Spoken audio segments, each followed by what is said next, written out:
Week 2 of the 2011 Personnel Dakar Argentina-Chile Rally, and we head back down south initially through Chile before making our way back into Argentina. The first stage in Argentina will take us to Chilecito and then San Juan in a very long and demanding stage. The final main stage of the day will take us to Cordoba, and it'll be the last chance of Dunes before a long liaison with a small special into Buenos Aires.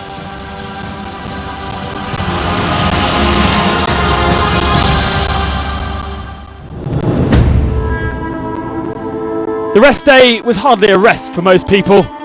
Plenty of work to do on the cars and bikes alike. On a shakedown though, the Mini wouldn't even make it to the second week. Golan Shishiri rolling it 3 times in a shakedown and destroying it. Sven Quant was not happy at all.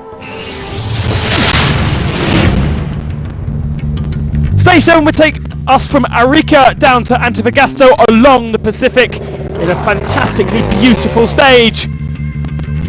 Chelico Lopez had met the president of Chile the day before on the rest day and was really fired up. He claimed he was ill on the first week, but today he would take stage victory. The overall rally leader would still be Marc Coma, the Spaniard, taking the lead on the very first stage and never headed. Depre had taken a penalty on day 2, and that was making Coma's life relatively consistently. He rode always in the top 3. Cyril Depre on the other hand had to push hard, but today only finish in 3rd spot, losing more time to Coma. The story of a lady new to the Dakar, time trial world champion Lea Sainz. I'm a trial pilot, rode for the first time when I was 4 years old, and at 7 I did my very first competition. I liked it very much, and it became my profession. I compete today in the World Trial Championship. So how did this partnership between the 10-time world champion and the Dakar legend come about? She told me, the dream of my life is to be in the Dakar. But I said, you're only 15. You're far too young. You'll have to wait a little more time. And after a few years, we began to do some tests. First with an enduro bike, and then in the Moroccan desert. Then I told her, you're ready for the Dakar now, you're 25. And to Lea, what's it like working with a legend of the Dakar? I always loved the Dakar, so I followed it on TV. Every night, with the evening highlights, I always watched it. And Jordi, he says that you were just a little girl. Yes, I do. Yes, I was. But I still remember well your fights with Peder Hansel, and I admired you very much. Jordi said, it's funny that in this rally, in the Dakar, I still meet young people that remember me from the TV, and they like me very much because of my aggressiveness in the Dakar contentions. Second 4 times on the Dakar and Enduro World Champion in 1998.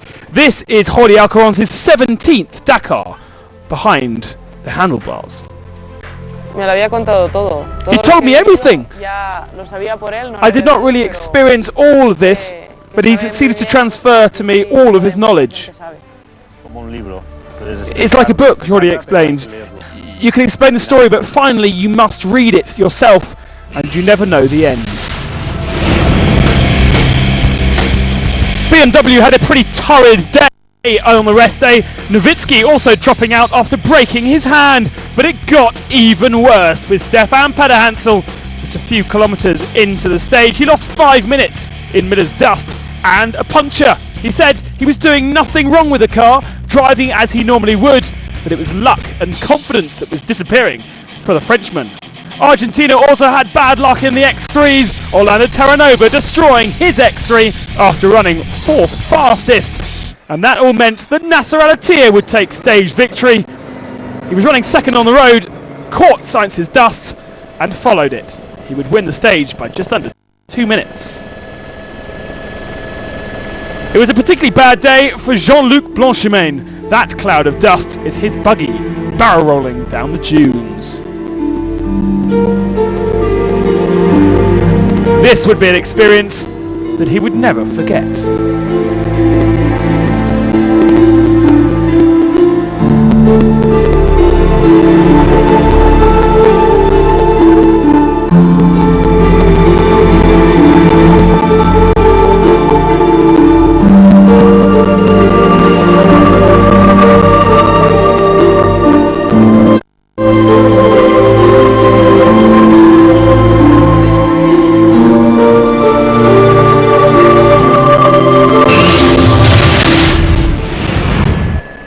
Stage 8, and Mark Comat would be back in charge of the rally. Initially the stage was led by a BMW, Paulo Concalves, doing a really great job, but after 55 kilometres he crashed once more, having done it yesterday. This time though, he broke his collarbone. Albacete was having a really difficult rally, having to adjust to the new 450, but finally it came good on this day. In the cars, Carlos Sainz and Nasser Al-Attiyah once again followed each other through much of the stage. This time, Sainz ahead of Al-Attiyah, pushing extremely hard. Not only were they pushing themselves hard, they were also pushing the cars very hard, and each other. This was a potentially dangerous situation for Volkswagen. They desperately didn't want an accident for either competitor. Peder Hansel was definitely out the running today. Overheating problems in the X3 meant that he would lose over an hour and lose all chance of overall victory.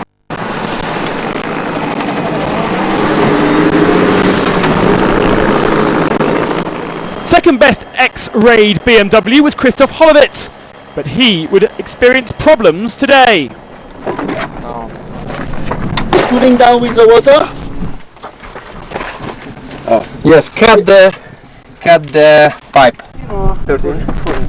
It's a really bad moment. We lose the connection for the alternator. We repair it, but we touch, I think, the brake pipes.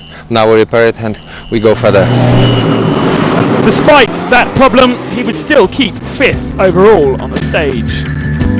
Best of the two-wheel drive machines with Matthias Kahler, the German rally champion, converted his buggy into diesel power, and he was 10th overall, very comfortably indeed.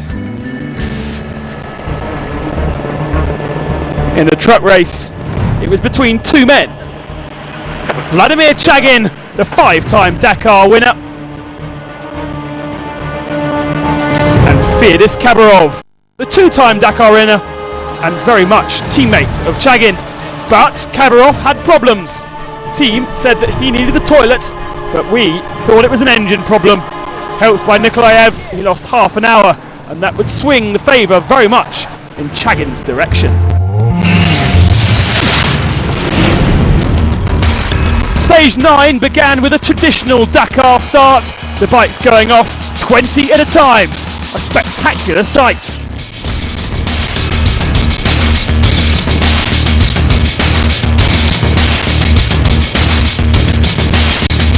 It very much changed the dynamic of the rally. It allowed Helder Rodriguez to lead the rest of the bikes, but after a very confident start he ran into trouble just 9 kilometres before the end. Getting lost, he ran too long and ran out of fuel. Luckily, Jacob Smith was also off track and was able to help out.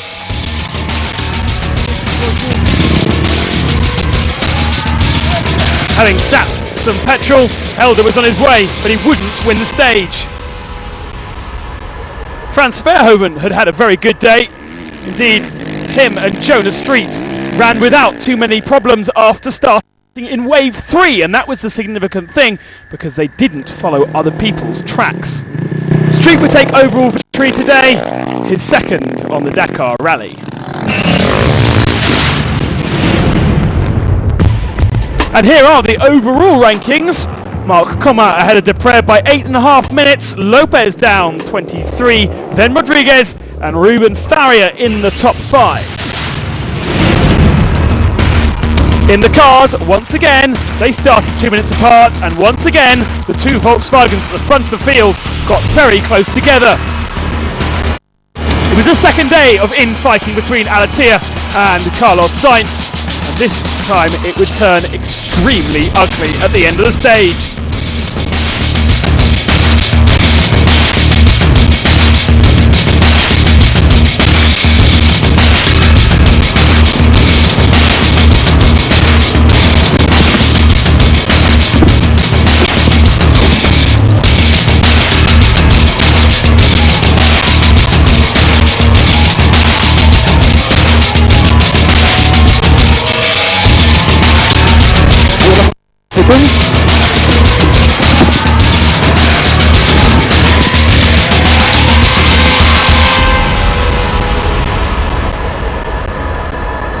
El final está ahí. Alatia would lead over the line, but Sainz would take stage victory.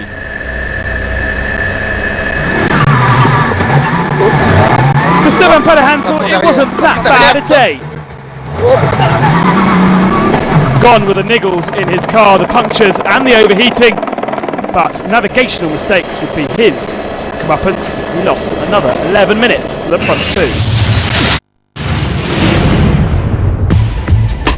And here are the overall rankings then. Alatia and Sainz just 3 minutes apart. De Villiers third, Pederhansel an hour and 42 down now, with Miller in fifth spot.